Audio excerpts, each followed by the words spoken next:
میرے بھائیوں درود پاک دنیا میں پڑھے تو اللہ تعالیٰ سارے غم تکلیف دور فرما دیتا ہے۔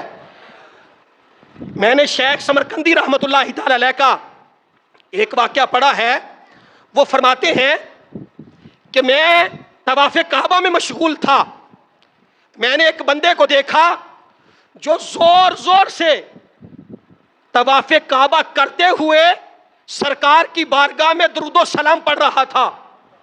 میں نے اس کے اوپر ہاتھ رکھا اور ہاتھ رکھ کے میں نے پوچھا کہ یار ساری دنیا یہاں تلبیہ پڑھتی ہے، تکبیرات پڑھتی ہے، اور تو درود و سلام پڑھ رہا ہے؟ کہتے اس نوجوان نے مجھ سے پوچھا کہ حضور آپ کون ہیں؟ تو کہتے میں نے اپنا تعارف کروایا کہ میں شیخ سمرقندی ہوں۔ آپ نے فرمایا اگر آپ اتنے بڑے عالم نہ ہوتے تو میں کبھی بھی آپ کو یہ بات نہ بتاتا، لیکن بات یہ ہے کہ میں اپنے والد کے ساتھ حج بیت اللہ کے لیے آ رہا تھا، میرے والد اچانک بیمار ہو گئے اور بیماری کی حالت میں ان کا وصال ہو گیا۔ اب میرے پاس کوئی بھی نہیں تھا، میرا والد فوت ہو گیا، سفر کا عالم ہے، بیابان ہے، کوئی پرسان حال نہیں ہے۔ اور حضور میں نے جب اپنے والد کے چہرے پہ کپڑا ڈال دیا میں پریشان تھا، تھوڑی دیر کے بعد میں نے کپڑا ہٹایا تو حضور میرے والد کی شکل تبدیل ہو گئی تھی، ان کا چہرہ دیکھنے کے قابل نہیں رہا تھا۔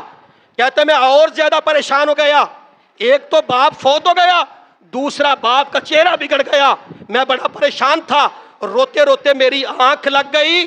حضور میری خواب کے اندر ایک اتنی حسین شخصیت آئی کہ اس کا آنا کیا تھا، نہ اس جیسا میں نے حسین دیکھا تھا، نہ ان جیسا لباس دیکھا تھا، نہ ان جیسی خوشبو سونگھی تھی۔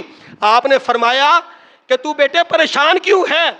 عرض کیا کہ میرے والد کا وصال ہو گیا ہے اور ان کا چہرہ بدل گیا ہے۔ میرے آقا نے اس طرح ہاتھ مبارک پھیرا، جب کپڑا ہٹایا تو چہرہ 14ویں کے چاند کی طرح چمک رہا تھا۔ یہ حالات دیکھے تو کہتے جب وہ جانے لگے تو میں نے دامن پکڑ لیا، میں نے کہا اے اتنے مہربان ذرا بتائیں تو صحیح آپ ہیں کون؟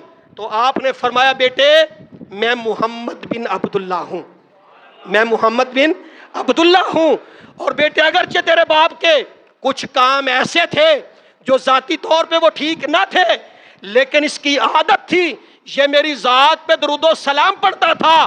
آج جب اس کے اوپر حالات خراب آئے تو میں نے خود آ کر اس کے اوپر شفقت فرما دی۔ یار اس سے پتہ چلتا ہے کہ حضور کے ساتھ بندہ اگر محبت کرے، آپ پر درود و سلام پڑھے تو حضور دنیا میں بھی شفقت فرماتے ہیں، قبر و حشر میں بھی شفقت فرماتے ہیں۔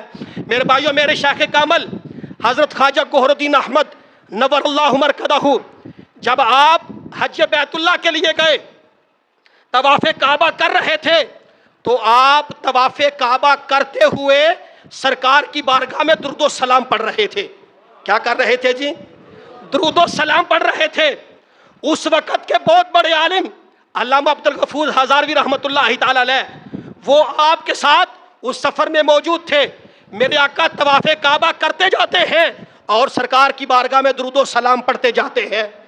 حضور کی بارگاہ میں جب حاضر ہوئے، مدینہ منورہ میں گئے تو ادھر جا کر میرے شیخ کامل حضرت خواجہ گوہر الدین احمد نور اللہ مرکزہ آپ نے سرکار کی بارگاہ میں اللہ کا ذکر کیا، تکبیرات پڑھی، تلبیہ پڑھا، تیسرا کلمہ پڑھا۔